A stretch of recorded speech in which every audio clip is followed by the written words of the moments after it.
I come at this from a lot of different directions, try to lay it out here and make some sense out of it to give you an idea of what we believe and why we believe it and what you're dealing with when you come up against liberal Christianity. There's not a liberal, progressive, mainline, Protestant denomination Christian in this country that believes in a new birth. Not a one of them. They don't believe in it. They don't believe in it. Not a one of them. They don't believe in it. And every last one of them spend their whole lifetime, if they do any preaching out of the Bible, it'll be from the Sermon on the Mount. It'll be the kingdom of heaven, the kingdom of heaven, kingdom of heaven, kingdom of heaven, kingdom of heaven, kingdom of heaven. And that's all you'll get out of them. Which boils down to how we live and work and relate to each other in this world. That's their theology. That's their doctrine. Which ultimately boils down to social reform, social work, social helping people, feeding the hungry, clothing the people, and helping the sick. And these are all good things. But these are incidental things. These are things that happen because you're preaching the gospel of Christ. If you see somebody hungry and you want to preach to him, feed him. If he needs clothes, clothe him.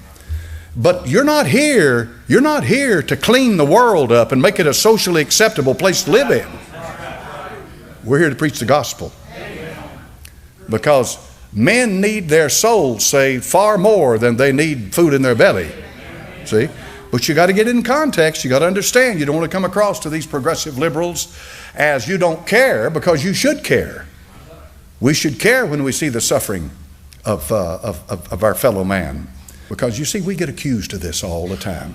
This is where liberal progressive, they say, you see that bunch of nuts down there, that bunch of ignoramuses, every little problem that comes up in their life, if they get sick or if they have a problem here, they lose their job, it's the devil. You can hear them mocking you. You're blaming the devil for everything that happens in your life. And how they mock and they make fun at that. They step back and they say, listen, if you're going to live in this world, you're going to have problems. They're going to come.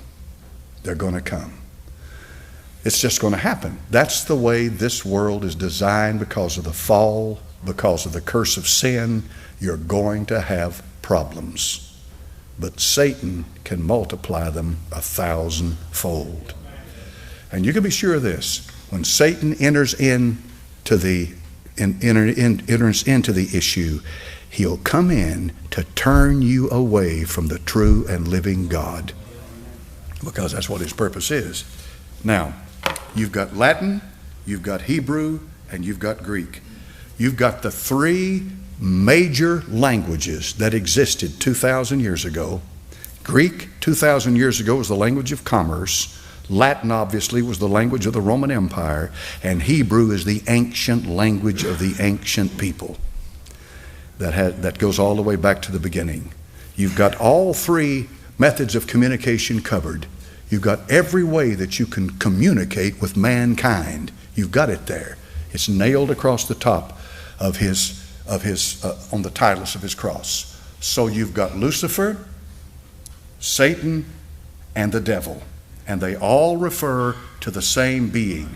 But there is a vast difference in the Bible in the way that Lucifer and Satan and the devil are presented. They're all the same one, but the way he works is laid out in subtle differences throughout the Scripture.